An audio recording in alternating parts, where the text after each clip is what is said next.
It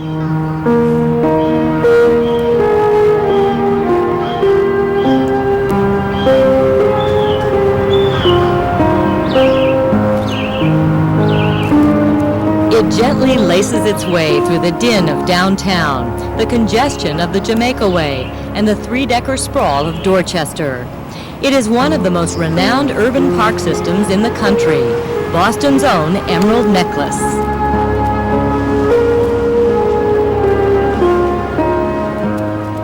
"7 a.m., the joggers are already out at Jamaica Pond. 1.4 miles around in 15 minutes. Others here today won't even break a sweat." In the public garden, there are still more businessmen and women than tourists. It is early yet. The swan boats are still resting. They will carry 680 people today.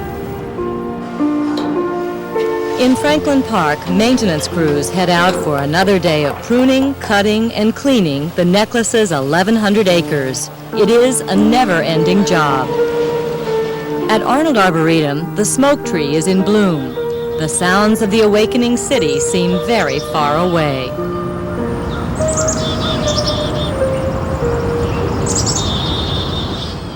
The Emerald Necklace was designed more than 100 years ago by Fredrick Law Olmsted, the father of American landscape architecture.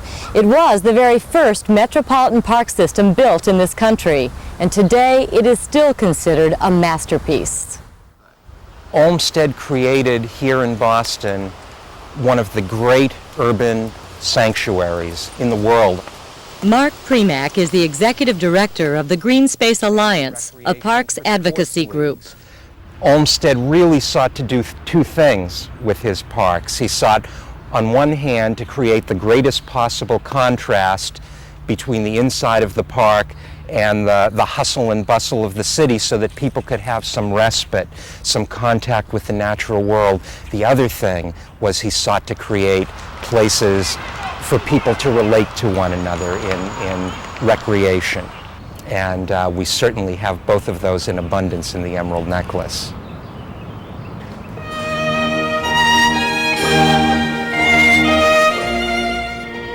Olmsted created the Boston park system at the height of his career. He had already designed Central Park for New York and Golden Gate Park in San Francisco. The project here began simply as a means of cleaning up the stench and pollution from the stagnant, muddy river. It became the largest public works project in the city's history, linking the Common and Public Garden to a chain of new parks: the Back Bay Fens, the Muddy River, Jamaica Pond, Arnold Arboretum, and Franklin Park. 6 miles of uninterrupted parkland, which Olmsted hoped would be an antidote to the stress, pollution, and noise of urban life. There are places where you can stand on a hilltop in the middle of the city and feel like you're in the countryside. And those are places where we can pause to reflect on who we are, where we can gain our center. That's as true for a kid growing up in a project as it is for a naturalist who loves trees. Don't it always seem to go that you don't know what you've got till it's gone? It pays paradise, put up a parking lot.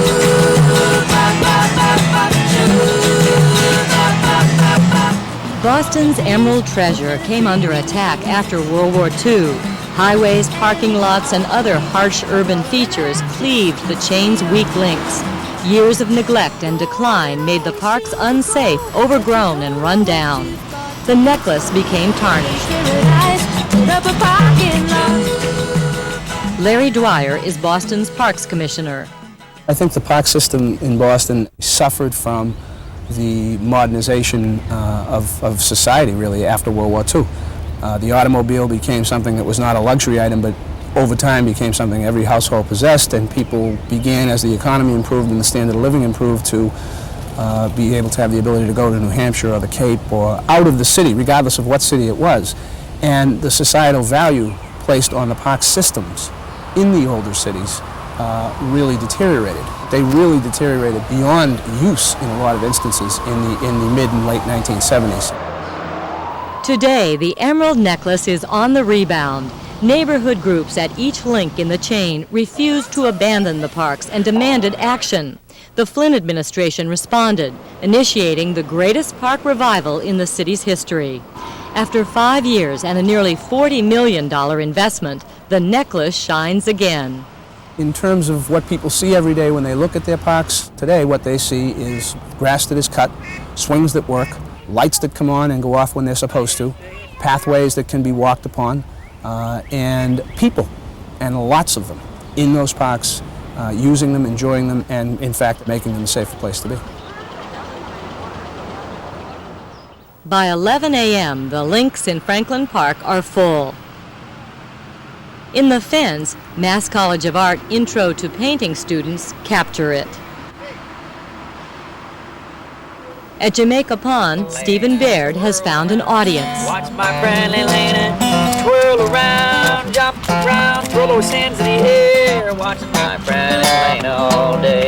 Everybody's watching Elena, I say. Everybody watching Elena play. This emerald necklace is really the crown jewels of Boston. It's who we are as a people. It's key to making this Boston and not Cleveland or Des Moines. It's really a gift to us from 2 generations ago, and now part of our job is to keep it polished, as it were, keep this necklace polished. That is essential to having a quality of life here in Boston. It's vital that we maintain these parks. Put your fingers in the air and hold them way up there. Put your fingers in the air, in the air. Oh, you're really good at that. Midday in Boston. It is hot along River's Edge in the Fens. Under the pines of Peters Hill in Arnold Arboretum, it is cool. On the Commonwealth Avenue Mall, rest time. In Franklin Park, lunch under the shade and green of the urban forest.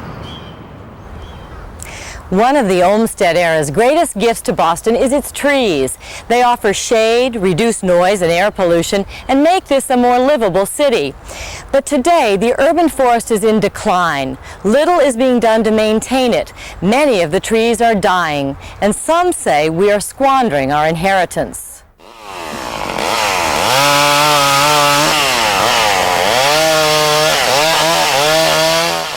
Brian Gilbert is Boston's tree warden. With a full-time staff of only 3, he is responsible for the care of every tree along the city's 784 miles of streets and in its 2,500 acres of parkland. Roughly speaking, that's about 250,000 trees he must try to maintain. We have a tough time in being able to get to everything. It's been an uphill battle.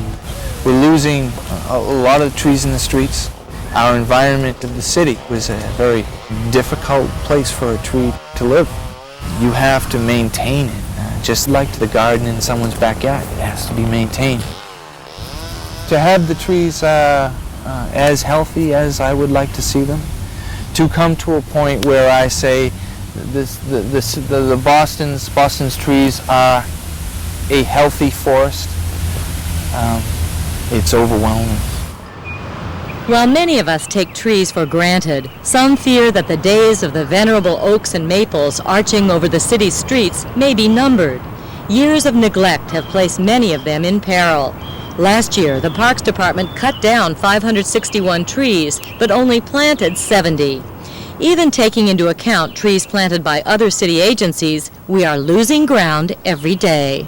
We should be concerned now because what we do today is going to impact a tree 10, 15 years down the road. It's not an immediate kind of gratification if we do not provide the proper resources or the proper maintenance to them. We'll see our trees decline.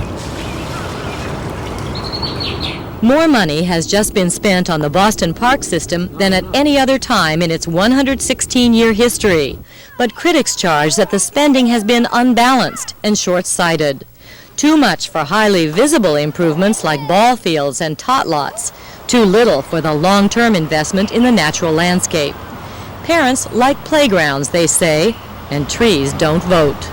Not enough money was spent on tree plantings, and trees are the heart and soul of the Emerald Necklace. Many of the trees in the parks were planted during Olmsted's day, and they're reaching the end of their life cycle. Many of them are going to be dead within the next 25 years. If we're not planting replacement trees and a diversity of replacement trees, we're going to find our parks slowly, over time, becoming barren. Our city will slowly, and it's a slow process, it will slowly become uglier. It will slowly become hotter in the summer. It will slowly become noisier to walk down the street. Trees ameliorate all of that. We certainly understand the environmental need for continued care and maintenance and planting of trees. But we also, I think you have to start somewhere. When you've got a park system that was in decline for 30 years, you have to make some choices up front. Should we go in and fix all the trees and not fix the ball fields and not build the tot lots? You can only do a certain amount of things simultaneously and do them with quality. We would like to do more, quite frankly. But in the first 5 years of the capital restoration of the parks, our major objective was to first bring people back into the parks. If the majority of Bostonians don't believe we're doing a good job in the park system, we will never get to the tree plantings and the urban wilds and the preservation lands, because the majority of people won't support the restoration of the park system politically. Urban planners agree there is an immediate need to institute a long-term program for the restoration of the urban forest. Without it, they say, we will continue to lose ground every day, and the city's green heritage will continue to fade. The day winds down along the Emerald Necklace. Ranger Joy Rio's walking tour has reached the Arboretum. Most conifers are evergreens. That is, their leaves are evergreen. Maria Heredia tends her zucchini in the Fenway Victory Gardens, as she has for more than 20 years. The removal crew finishes up on Boston Common. Another ancestor has expired. One less tree for ourselves and our grandchildren.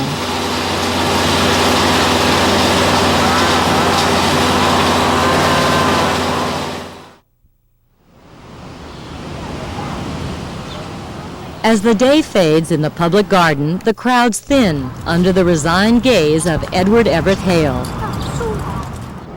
Birds get fed. Others look for food. At Jamaica Pond, the pace varies. Ready? 200 yards downstream at Ward's Pond, it is quiet. This is photographer David Akiba's favorite time of the day. Well, Ward's Pond, as I said, is for me, the linchpin of the park, personally, because it is a little wild. And you can really be alone here. Very few people come here.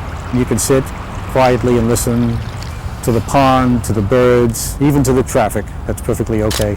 You can walk through woods there. Trees have fallen down and things haven't been kept up, but I like it. You really feel like you're in some wilder place.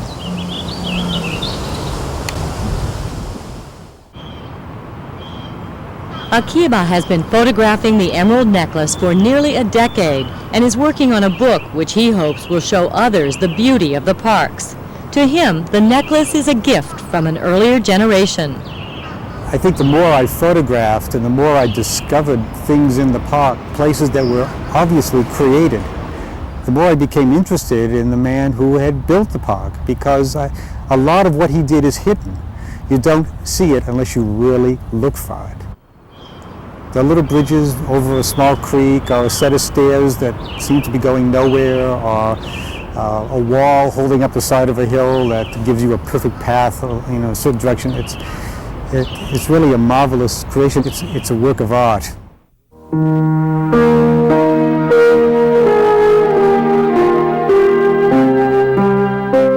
The park should, as far as possible, complement the town. Openness is the one thing you cannot get in buildings. Picturesqueness you can get. Let your buildings be as picturesque as your artists can make them. This is the beauty of a town. The beauty of the park should be the other.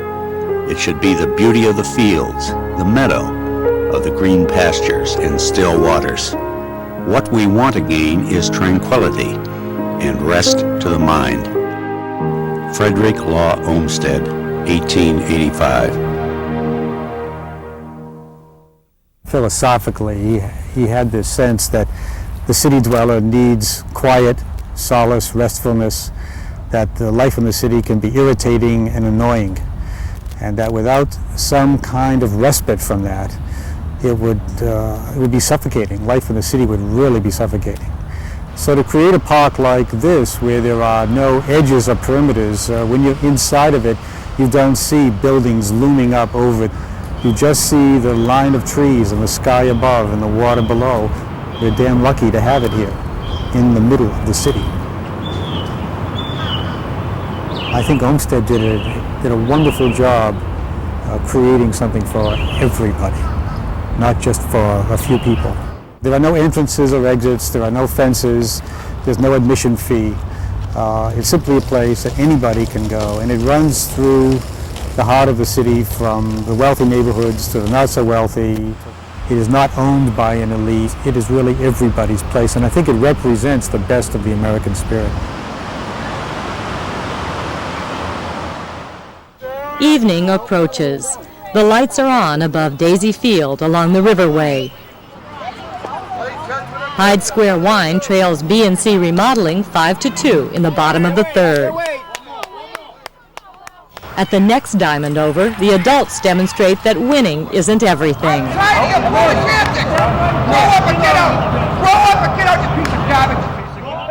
Alongside Jamaica Pond, Philip Champ teaches his nephew Anthony the finer points. The Ebony and Ivory League game in the Fens is heating up.